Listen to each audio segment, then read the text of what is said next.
Good morning, everyone. You know what that sound means. It is time for another episode of Bina and Brady with a beer and a bathtub. Now, people always ask me, Bina, why do you call your podcast Bina and Brady with a beer and a bathtub? Well, that's simple, Bina. Because we're in a bathtub.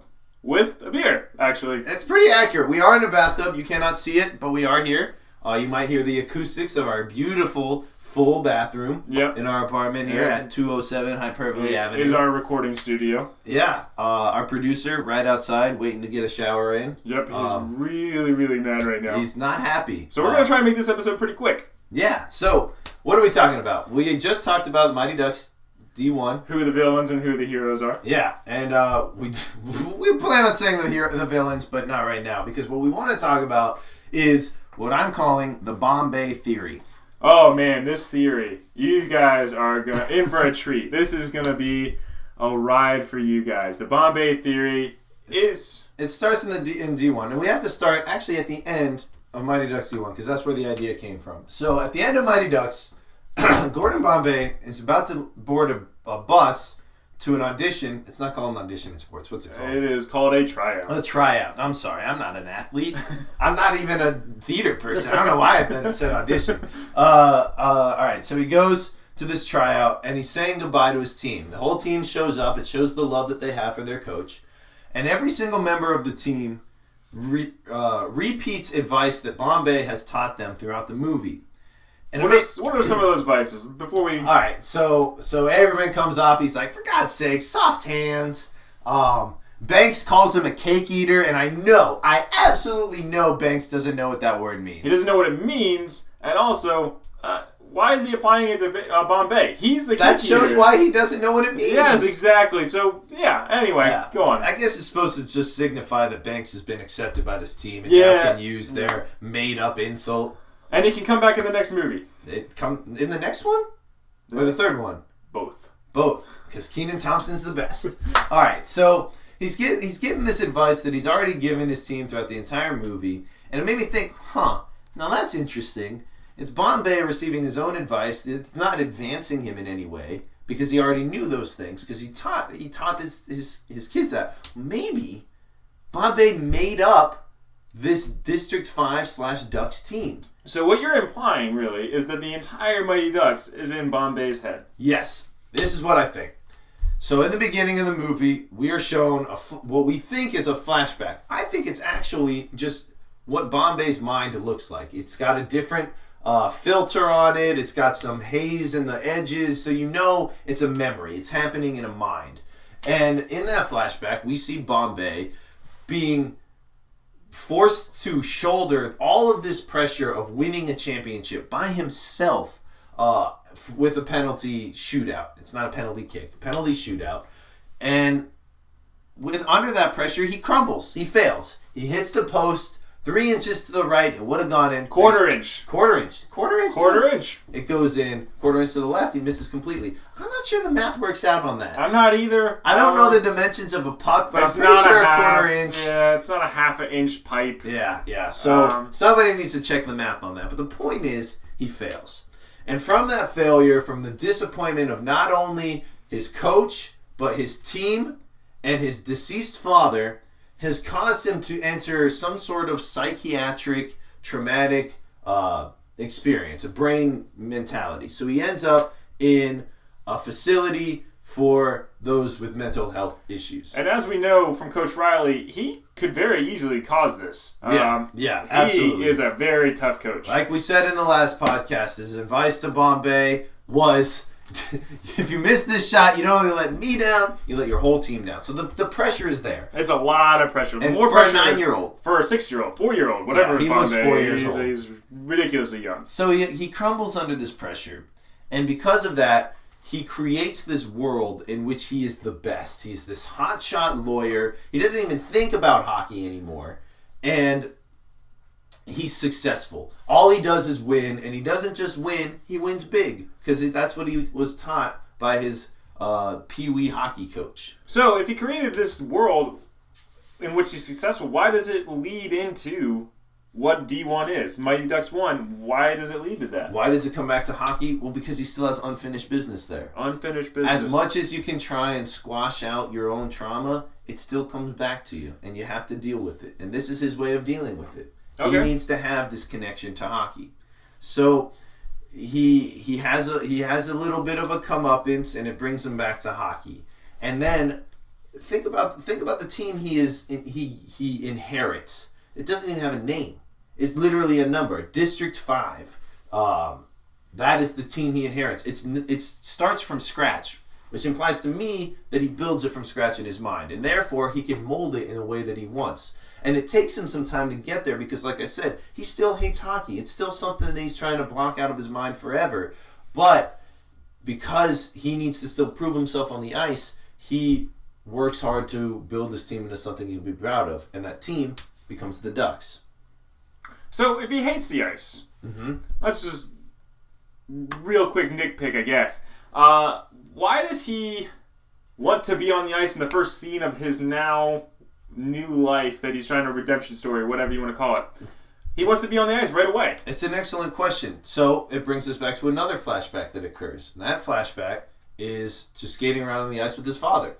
One of the greatest memories he has. Yeah, pre-death father. Just so we're not talking about ghost situations and his here. coffin's not on the side of the ice. Yeah. So his dad is the guy that he remembers as being his real coach, and his real love of hockey came from playing on the ice with his dad and showing his dad how good he was. Exactly. So that's what brings Gordon back to the ice because it's still a very, very important part of him. Even though he feels like he disappointed his father, this is how he's going to get that redemption back. So he creates this environment in his head in which he can be a successful hockey coach. It might be the same pond. It might be, but also think about his coaching strategies. We talked about it a little bit in the first podcast. He's hitting eggs across the ice. He's throwing footballs around. He's telling them to have fun. It's everything he wanted hockey to be. And Coach Riley took away from him. That Coach Riley took away. So, and the fact that they win, that's a big part of it. Is should the Ducks have won the championship? Probably not. Probably not. Can you win a Pee Wee hockey championship with one guy better than everyone else? Yes. Then maybe they should have won. But the point but he was only in for a quarter. The point is they won by duck hockey. Duck hockey yet to be defined in D1, but we know what's coming through the next two movies. Duck hockey basically just means screw around, have fun, and success will come to you. Yeah. Honestly, not a bad piece of advice for life. And for Pee Wee hockey. And for Pee Wee hockey, apparently. For 9-year-old kids. They should just be having fun out there. Absolutely. 9 years old, you shouldn't be concerned with winning and losing. And Gordon wanted to portray that in this fake team he built in his head. Because all of these things just get spit back to him at the end. So that is the theory in a nutshell of what Mighty Ducks D1 really was. It's Bombay coming to terms with his own failures in order to move past them. And something that might add to this theory that it's all in Bombay's head, and maybe the entire series is in Bombay's head. Something that I'm coming off the top of my head. The Hawks are the villains in the third movie as well. The same people. Oh man! All right, so this is an important piece of trivia that you probably don't know. So, going forward a little bit, we got some spoilers coming your way. The Hawks, or the third movie, centers around the varsity team. This rivalry between the Mighty Ducks, who have been brought into this pretentious prep school, Eden Hall, as the JV team. They brought in as a whole team, a whole unit, instead of individual players. Which is a very weird Banks, maybe Conway. Maybe the Bash Brothers? Probably. At least Portman. Probably Portman. Fulton just has a shot. He still can't skate. The Cat. Oh, yeah. Well, she won 3 state titles with Maine. Bangor, Maine, man. So, the point is, this varsity team, the villains of D3, are played by the same people that were the Hawks in D1. Yep. So the villains well, I think are the villains. Brady thinks are the heroes. Yep, the heroes make it to varsity because they're obviously better. Really good at hockey. They're very, but very it good doesn't at hockey. stop them from being dicks. And, well, they still have a bad coach in varsity. That coach is he wins 14 titles in a row, state titles in a row, and he's a dick. He At just the varsity level? At the varsity level. So the point that we're trying to make with this piece of trivia is, why would the villains of the first one be the villains of the third one if this whole thing didn't happen as a construct of Gordon's mind? He still views his Pee-wee backstory as villainous to the point where he recreates that villain in the third installment, and he's not even the coach in that movie. I know, he just makes an appearance. He's a cameo appearance to make sure that the Ducks stay in that school. So what does that mean for this theory? Why would Gordon not even be front and center for his own team that he built in his head? Maybe that means, so maybe that means that he has already come to terms with his past and he's moved on from the Ducks. He doesn't need this like fake reality in his head anymore, and he goes off and he works not as a lawyer but as an advocate for Pee Wee hockey internationally. Yeah, so and what he does, he comes back and helps him out, makes him guy. He wants to still be needed, but he knows that he's not the main person in their life anymore. So he just wants to be needed by what his creation is, and that's why he's back in D3. Because everyone goes through these moments, these waves of insecurity. I don't know if grad school has ever gotten you into a wave of insecurity. Bina, not once. All right, well then for me, I tend to struggle with it a little bit, and so it's nice to be able to just kind of escape into a world in which you've created for yourself that you're not going to fail. And Gordon, Bombay never fails. Never fails. Not with the Ducks. Except for he does, but when? Well, he fails and then he comes back and that's all redemption. That's just him.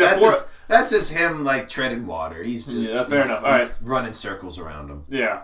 Well, he just wants conflict in his story. His life. Well, yeah, story. He's still telling it as a movie. He's trying to make money. But so the conclusion is Gordon Bombay created the entire Mighty Ducks franchise in his head, and that is his safe space that he goes when he cannot deal with the reality of the time. And it's therapeutic. Yep. So to sum that all up, Emilio Estevez, responsible for the Anaheim Mighty Ducks. Yeah. Yep. Anaheim Mighty Ducks is a thing because Emilio Estevez needed a place to escape. Yep. That is the theory in a nutshell. As always, come talk to us. Tell us why we're wrong, why we're the worst. Hit us up on Twitter, Facebook, internets, things that happen. Maybe email. None of which we've created yet, so hopefully it's a thing by the time you hear this. And if it's not, oh well, keep searching. Keep looking. Look hard. Look past Google. Look for that deep internet. Yeah. We believe in you. That deep, dark internet. Third layer of the internet. So, for Bina and Brady with a beer in a bathtub, I am Bina. I'm Brady. And we are signing off telling you to remember to call your mother.